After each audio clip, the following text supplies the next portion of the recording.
அண்மை செய்தி. தமிழ்நாட்டுக்கு ஊறு விளைவிக்கும் எந்த திட்டத்தையும் திமுக ஒருபோதும் அனுமதிக்காது என முதலமைச்சர் மு.க.ஸ்டாலின் தெரிவித்திருக்கிறார். இதுகுறித்த கூடுதல் விவரங்களை வழங்குவதற்காக செய்தியாளர் செலினா இணைப்பில் இருக்கிறார். வணக்கம் செலினா, விவரங்கள். மதுரை கைட்டாப்பட்டியில் மத்திய அரசு வழங்கியிருக்கும்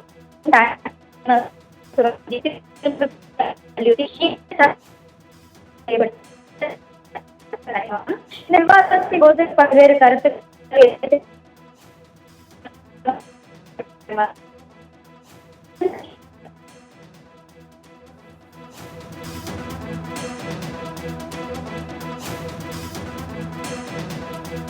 தமிழ்நாட்டுக்கு ஊறு விளைவிக்கும் எந்த திட்டத்தையும் திமுக ஒருபோதும் அனுமதிக்காது என முதலமைச்சர் மு.க.ஸ்டாலின் தெரிவித்திருக்கிறார். அவதூறுகளை பரப்பி உயிர் வாழும் அதிமுகவின் துரோக வரலாற்றுக்கு அடையாளமாய் இபிஎஸ் இருக்கிறார் எனவும் முதலமைச்சர் மு.க.ஸ்டாலின் தெரிவித்திருக்கிறார். சுரங்கம் மற்றும் கனிம திருத்தச் சட்ட வரைவுக்கு நாடாளுமன்றத்தில் ஆதரித்து வாக்களித்தது அதிமுக தான் என முதலமைச்சர் தெரிவித்திருக்கிறார். தற்போது சட்டப்பேரவையில் தமிழ்நாட்டின் நலனுக்காக பேசுவது போல் எடப்பாடி பழனிசாமி நடிக்கிறார் என முதலமைச்சர் மு.க.ஸ்டாலின் தெரிவித்திருக்கிறார். இதுகுறித்த கூடுதல் விவரங்களை வழங்குவதற்காக செய்தியாளர் செலினா இணைப்பில் இருக்கிறார். வணக்கம் செலினா, விவரங்கள்.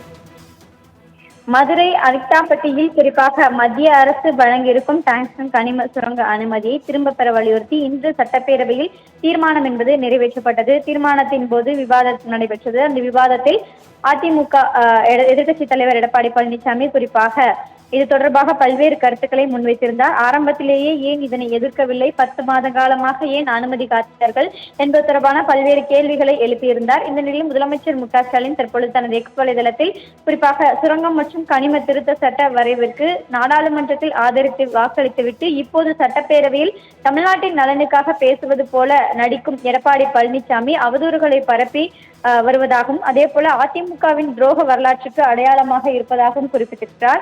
அதே போல சட்டப்பேரவையில் சொன்னதை மீண்டும் சொல்கிறேன் என்றும் தமிழ்நாட்டிற்கு ஊறு விளைவிக்கும் எந்த ஒரு திட்டத்தையும் திராவிட முன்னேற்ற கழகம் ஒருபோதும் அனுமதிக்காது என்றும் முதலமைச்சர் தெரிவித்திருக்கிறார். குறிப்பாக சட்டப்பேரவையில் பேசும் பொழுதே இந்த திட்டத்திற்கு தமிழ்நாடு அரசு என்றும் அனுமதி வழங்காது என்றும் அப்படி அனுமதி வழங்கினால் இந்த முதலமைச்சர் பதவிக்கே நான் இருக்க மாட்டேன் என்றும் முதலமைச்சர் மு.க.ஸ்டாலின் குறிப்பிட்டிருந்தார். இந்த நிலையில் தற்பொழுது தனது எக்ஸ் வலைதளத்திலும் குறிப்பாக தமிழ்நாட்டிற்கு ஊறு விளைவிக்கும் எந்த ஒரு திட்டத்தையும் திராவிட முன்னேற்ற கழகம் ஒருபோதும் அனுமதிக்காது என்று குறிப்பிட்டிருக்கிறார்.